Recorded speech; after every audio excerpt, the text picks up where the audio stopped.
Hello, everyone. At the risk of boring you with a cliche, I truly believe that honesty is the best policy. While everyone in this room hopefully would consider themselves an honest person, I'm here today to tell you that you are all lying to everyone in your life. Your coworkers, your friends, your family, and even yourself. Allow me to explain.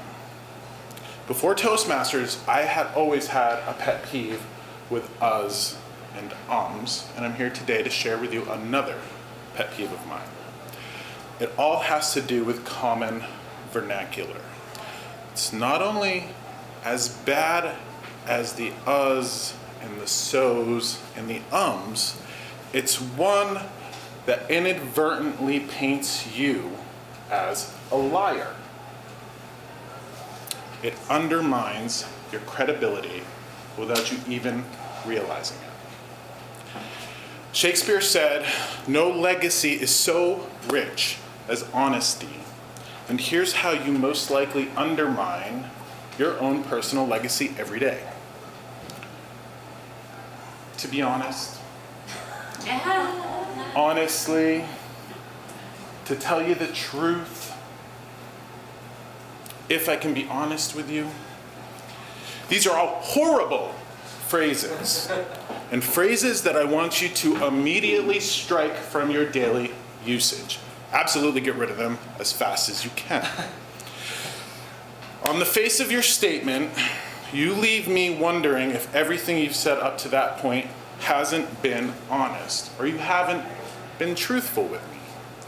Worse, these phrases come before statements that won't ever paint you in a good light. Ever. When you use any of these phrases, it sounds like you're about to gossip or spill the beans on a sensitive matter. To tell you the truth, Karen really hasn't lost all that much weight. Honestly, I'm not surprised that they broke up. They were never a good match. Imagine you're at a job interview and the person interviewing you says something like, "To be honest, we're considering 10 other applicants for this position." Now, beneath the surface, wouldn't you wonder that perhaps what they had said up to that point hadn't been 100% honest? I know I would. If your boss comes to you and says something like, "To be honest with you, upper management is considering the possibility of layoffs," you have to wonder what your boss is not being honest with you about up to that point. Now, sometimes we all have to discuss difficult subjects, but I encourage you to do so openly, blatantly, and respectfully. Great managers and leaders hold on to their sense of authority and respect because all of their interactions and communications are above board. Great leaders are not gossips, and using statements like "to be honest" or "honestly" undermines your authority. There are also phrases that can precede criticism.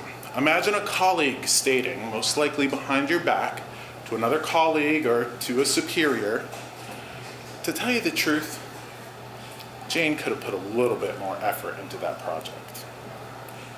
Sometimes negative feedback is necessary, but to precede it with a statement like that is nothing but a slap in the face. These statements can also diminish what you've already said. You may need to use these phrases as a filler to buy yourself some time, but trust me, should you ever use these statements in front of me, I'm going to call into question your honesty and your authenticity. These phrases immediately cheapen whatever comes before it.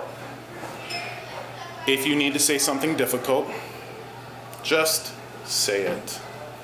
You can at least preface it with, "To be blunt," but don't pretend you're saying something you shouldn't be saying. Because if you really shouldn't say it, don't say it.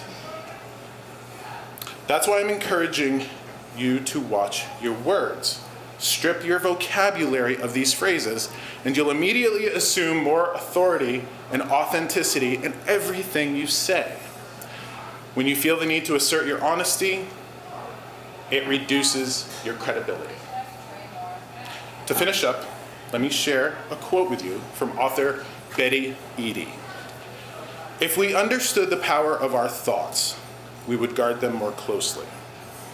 If we understood the awesome power of our words, we would prefer silence to almost anything negative. In our thoughts and words, we create our own weaknesses and our own strengths. Be strong, be clear, and please stop lying to me.